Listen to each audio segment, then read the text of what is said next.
जोहार आप सबों को एवं नमस्कार। मैं आज आप सबों को एक कहानी सुनाना चाहता हूँ और यह जैनी शिकार के संदर्भ में है और यह उरांव आदिवासियों की संस्कृति एवं इतिहास से जुड़ा हुआ है। प्रत्येक 12 वर्ष में यह जैनी शिकार मनाया जाता है जिसमें महिलाएं शिकार खेलने के लिए जंगलों में जाती हैं। यूं तो आदिवासी समाज में शिकार खेलने की एक प्राचीन परंपरा रही है आदिकाल से। ससुराल वाले अपने नए दामाद को फागुन के बाद शिकार खेलने के लिए निमंत्रण देते हैं। वे अपने गांव बुलाते हैं उन्हें और फागुन के बाद शिकार खेलने के लिए उन्हें गांव वालों के साथ जंगल जाना पड़ता है।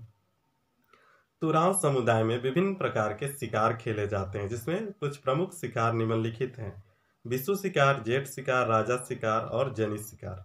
तो आज हम चर्चा करेंगे जनित शिकार। चलिए इसकी प्रासंगिकता को शुरू करने से पहले मैं डॉक्टर फ्रांसिस्का कुजूर द्वारा रचित एक जनित शिकार के संबंध में एक प्रसिद्ध कविता है, मैं उसे पढ़ना चाहूंगा। रोहतासगढ़ में राज्य था उरांवों का, 13वीं शताब्दी का काल था। चैत पूर्णिमा सरहुल जतरा था। नशा पान कर मदमस्त पड़े थे सभी पुरुष। कुछ गए थे विशु शिकार को। किया आक्रमण बर्बर तुर्कों ने, लूटने गढ़ को। सिंगी दई चंपा कैली महिलाओं के संग, धारण किया पुरुषों का वेश। चलाई तीर मार भगाया तुर्कों को, सोन नदी के पार किया कमाल इन वीर बहनों ने। यही तो कथा है जनी शिकार की। तो आज हम इसी पर थोड़ा प्रकाश डालेंगे, इसके इतिहास के संबंध में कुछ जानेंगे।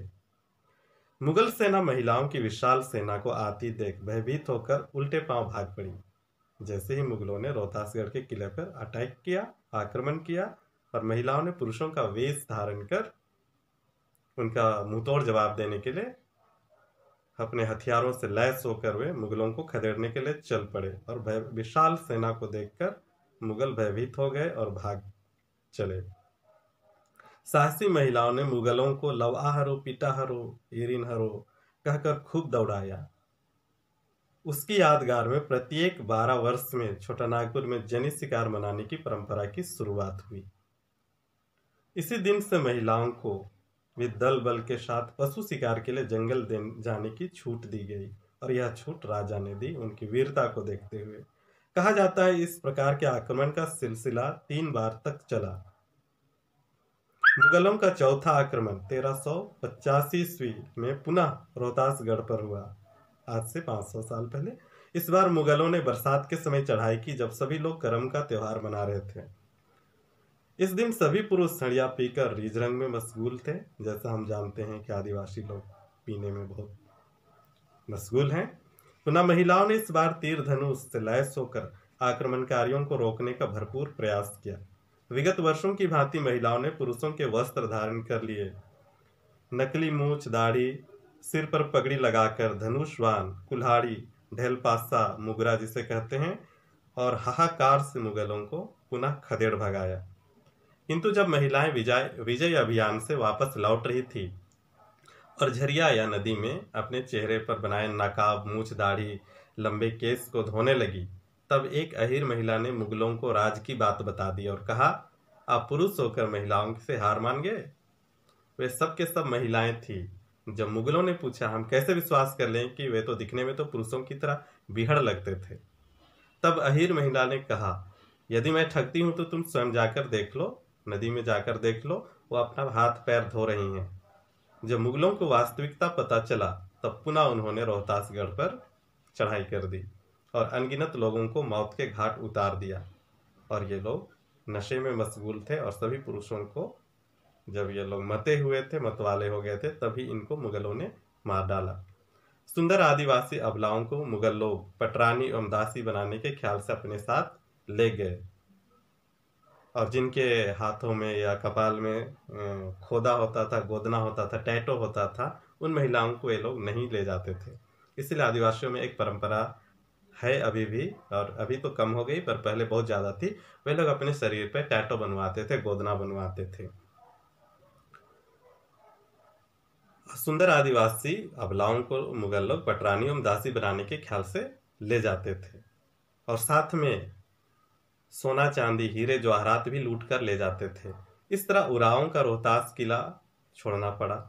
रोहतास का किला उरांव को छोड़कर भागना पड़ा और वहाँ बहुत खून खराबा हुआ।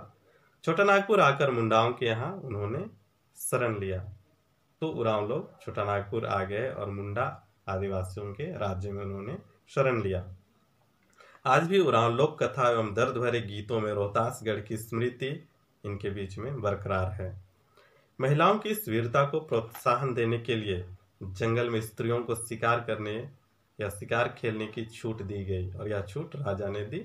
आधुनिक युग में जंगल कम होने एवं पशुओं के अभाव के कारण महिलाएं एक गांव से दूसरे गांव शिकार खेलने जाती हैं।